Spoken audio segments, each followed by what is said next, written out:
त्यावेळेला पालघरमध्ये उद्धव बाळासाहेब ठाकरे ज्यावेळेला मुख्यमंत्री होते त्यावेळेला एका साधूचा खून झाला त्यावेळेला या लोकांनी असं काय रान उठवलं, असं काय देश पसरवलं की उद्धव साहेब काँग्रेसबरोबर गेले म्हणून हिंदू साधूंचे खून व्हायला लागले। आज त्याच ज्यांनी त्या मारणारा होता, खून केला होता, त्याने भारतीय जनता पार्टी पक्षामध्येच प्रवेश केला। त्यामुळं ह्यांचं हिंदुत्व वगैरे बोलण्यासारखं बरंच आहे, हे फक्त दाखवण्याकरता आहे। मत जिथं कुठं मतं मिळतील तिथं त्यांचं हिंदुत्व पुढे मागे होत असतं। परिसरामध्ये छत्रपती शिवाजी महाराजांचा पुतळा व्हावा अशी मागणी केलेली आहे। मुळात काही वर्षांपूर्वी देशाचे पंतप्रधान नरेंद्र मोदी यांनी अरबी समुद्रामध्ये छत्रपती शिवाजी महाराज यांचा पुतळा व्हावा अशी मागणी केली होती आणि त्या संघाने कार्यक्रम पण घेतला होता, पाणी अर्पण पण कार्यक्रम झाला होता। नेमकं त्याचं काय झालं असा प्रश्न विचारला जातो। असं आहे की आपल्याकडे व्हीटी स्टेशन म्हणून नाव होतं, त्याचं CST म्हणजे छत्रपती शिवाजी महाराज रेल्वे स्टेशन नाव झालं। त्या ठिकाणी एक चांगल्या प्रकारचा अश्वारूढ पुतळा उभा राहावा अशा पद्धतीने आमची मागणी आहे। त्याचबरोबर आमचे त्या भागातले जे खासदार अरविंदराव सावंत आहेत हे सातत्यानं केंद्राकडे या विषयामध्ये पाठपुरावा करत होते। तो विषय त्यांनी मला सांगितला की तुम्हीही विधानसभेमध्ये हा विषय मांडा आणि विधानसभेचा ठराव करून तुम्ही केंद्र सरकारच्याकडे पाठवा। म्हणून हा मुद्दा आपण सभागृहामध्ये उपस्थित केला, BSC मध्ये घेऊन सभागृहामध्ये उपस्थित केला आणि राज्याचे मुख्यमंत्री देवेंद्रजी फडणवीस यांनी मला स्पष्ट शब्दामध्ये सांगितलं की भास्करराव असा आता वेगळा ठराव करण्याची गरज नाही, कारण आता जो रेल्वे स्टेशनचा विकास होतोय त्याच्यामध्ये छत्रपती शिवाजी महाराजांचा अतिशय भव्य दिव्य पुतळा आपण उभा करणार आहोत आणि म्हणून वेगळा ठराव पाठवण्याची गरज नाही। परंतु नुकतंच आता आमचे अरविंद सावंत जे खासदार आहेत त्यांना केंद्रीय राज्यमंत्र्यांनी एक पत्र दिलं।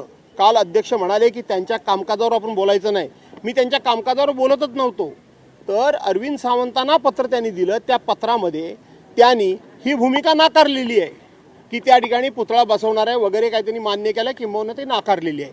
म्हणून पुन्हा एकदा सभागृहामध्ये हा मुद्दा उपस्थित केला आणि सभागृहाचं आणि मुख्यमंत्र्यांचं मी लक्ष वेधलं की त्या ठिकाणी पुतळा व्हावा।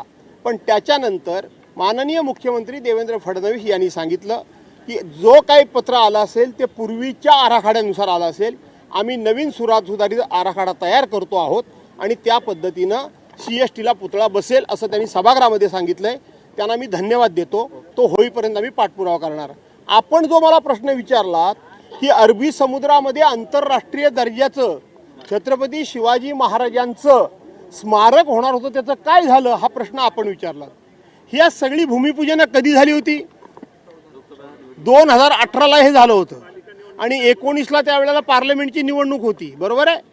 प्रत्येक वेळी या ठिकाणी निवडणुकीच्या अगोदर अशा घोषणा करायच्या, लोकांची मतं मिळवायची आणि लोकांना फसवायचं।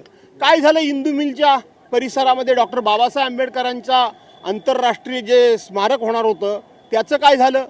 जो मालवणला छत्रपती शिवाजी महाराजांचा पुतळा उभा राहिला तो निवडणुकीच्या अगोदरच त्या ठिकाणी पंतप्रधानांच्या हस्ते उद्घाटन झालं, 6 महिन्यामध्ये तो कोसळला। आणि म्हणून ही सगळी आश्वासनं जी आहेत ती निवडणुकीकरता दिली जातात, निवडणुका केल्या जातात, लोकांची मतं घेतली जातात आणि नंतर आश्वासनं ही कुठे जातात याचा विचार करण्याची सरकारला आता गरजच राहिलेली नाही। सरकारला माहीत आहे की आपण लोकांना खोटे आश्वासनं दिली की लोक आपल्याला मतं देतात आणि म्हणून लोक जोपर्यंत जागरूक होत नाही तोपर्यंत हे अशा थापा मारत राहणारच आहे। शेतकऱ्यांचा मुद्दा आहे, नाफेड केंद्रांवरती अद्याप भाजप वापर करून सोडून देतं अशी टीका भास्कर जाधवांनी केलेली आहे। भाजप वापर करून सोडून देतं, भास्कर जाधव यांनी भाजपवर ही टीका केलेली आहे। तर लोक विश्वास ठेवतात म्हणून भाजप थापा मारतं अशीही त्यांनी टीका केली आहे। तर भाजपवर भास्कर जाधव यांनी ही टीका केलेली आहे। विधिमंडळ परिसरात भास्कर जाधव बोलत होते त्यावेळेस त्यांनी भाजपवर निशाणा साधला आणि भाजप वापर करून सोडून देतं असं त्यांनी म्हटलेलं आहे। इतर पक्षांचा वापर करून भाजप त्यानंतर सोडून देतं, भास्कर जाधवांची भाजपवर ही टीका। तर भाजप हे आश्वासन नव्हे तर थापा देतं असंही त्यांनी म्हटलेलं आहे। भाजपवर भास्कर जाधवांनी टीका केलेली आहे।